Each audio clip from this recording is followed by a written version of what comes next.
are talking the movie Valentine, which is a superhero movie from Indonesia. Got a lot to say about this one. So this was actually made back in 2016 and was released in Indonesia in 2017, but now it's travelled overseas. And I saw the trailer of this movie a few months ago, and I thought the hook looked really good. So the hook that you see in the trailer is that you have a struggling filmmaker wants to make a superhero film.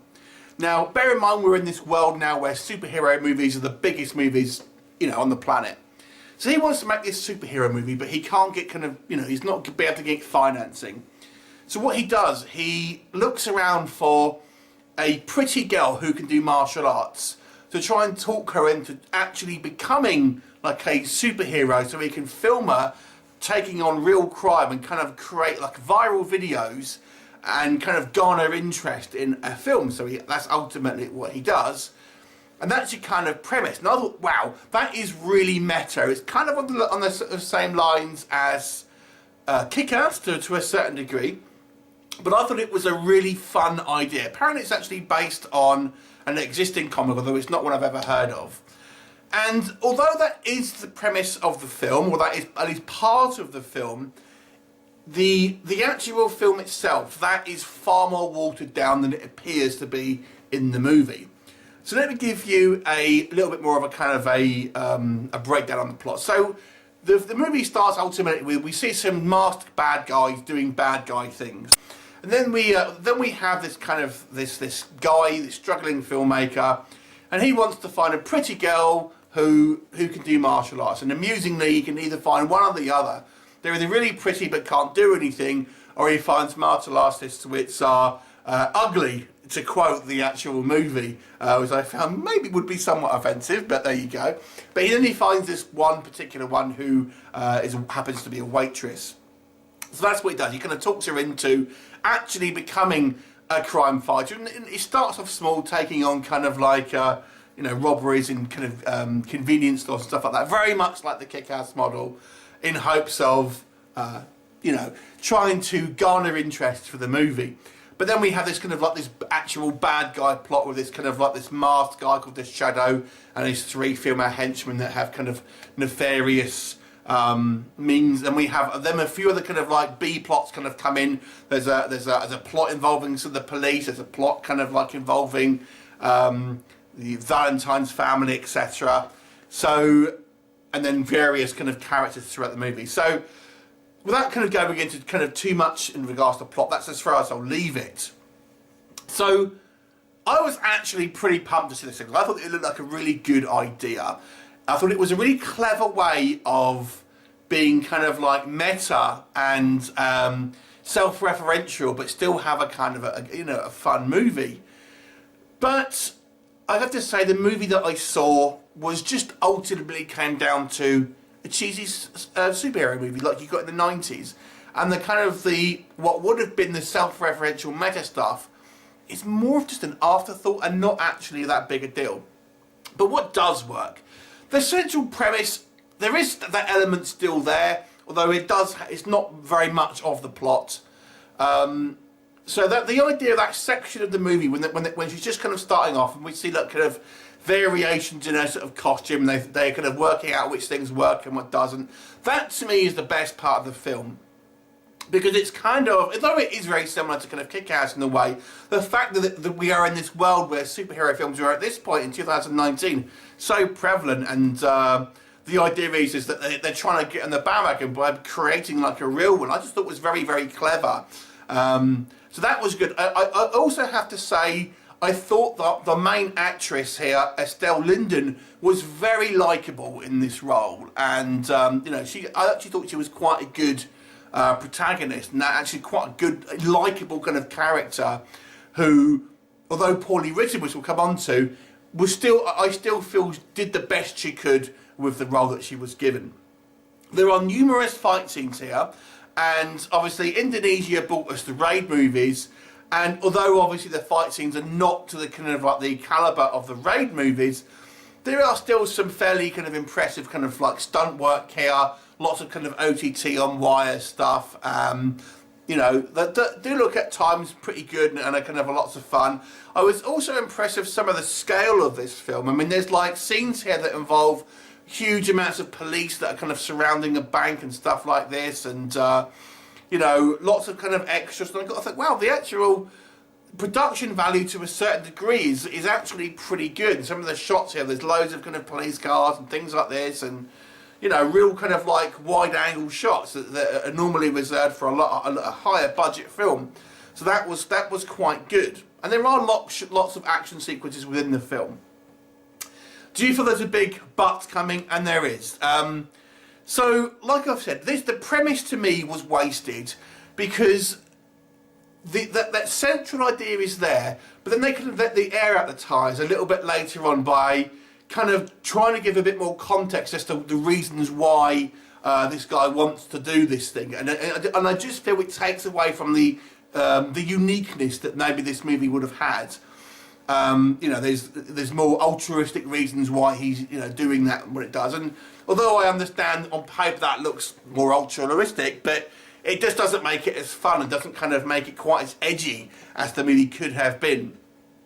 And like I said, that kind of aspect is only in one section, and then it's kind of forgotten about, and then she just decides to become a kind of a real crime fighter, which would have been fine still doing it the other way, but it's never really kind of touched upon again. So yeah, that kind of the original idea is there, but I feel it's wasted in kind of what then turned into a very generic kind of superhero film or of a kind of vigilante film to a certain degree. Now, you know, again, I'll point to the kind of like the Batman Forever sort of style of film, because that's what it ultimately feels more like.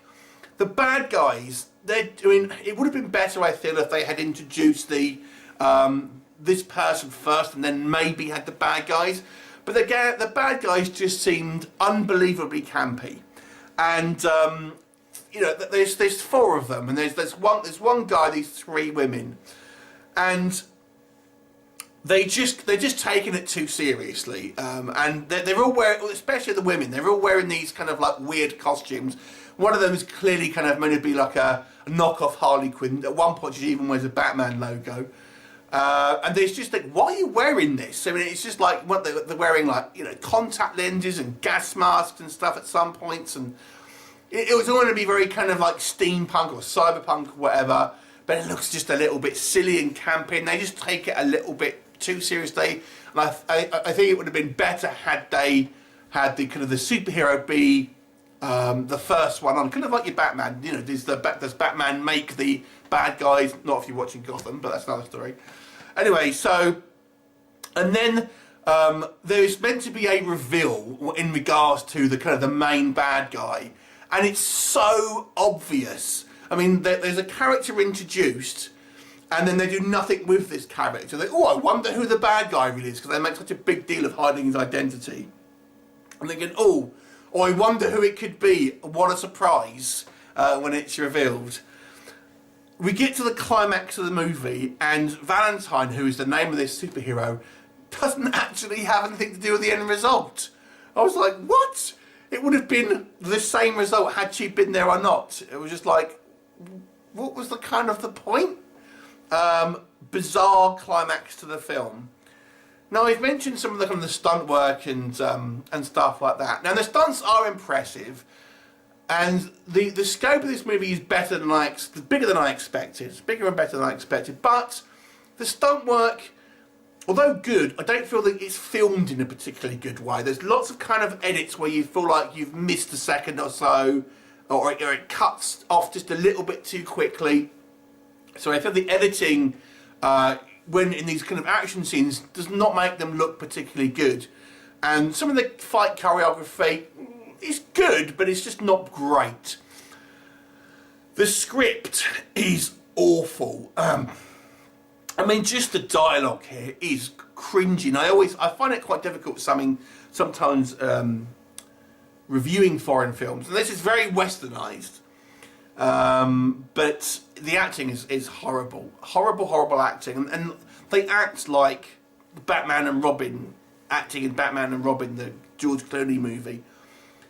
So what could have been I feel a unique idea in a superhero movie, although I'll grant you it's similar to Kick-Ass, but just having this kind of the idea of it, them purposely making us kind of a superhero and then deliberately filming it, uploading videos on YouTube with the hope of garnering interest to make a superhero film, that premise is golden. And if they had just kept that and then, maybe get her to take it kind of more seriously and get into it a little bit more, I feel would have been a simpler premise that would have just been good on its own and focused a little bit more on that. That would have been quite a unique and engaging story.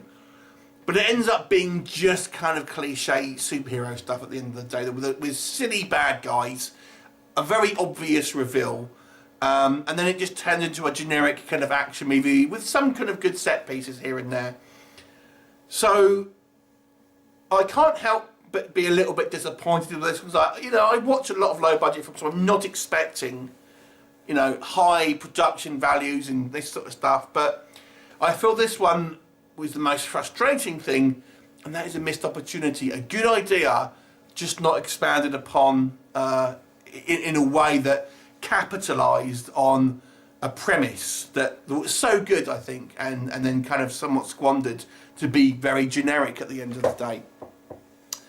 So I'll give this one a 5 out of 10. So as it stands, it's just a kind of average superhero movie with an idea that was ultimately just turned into a generic superhero film.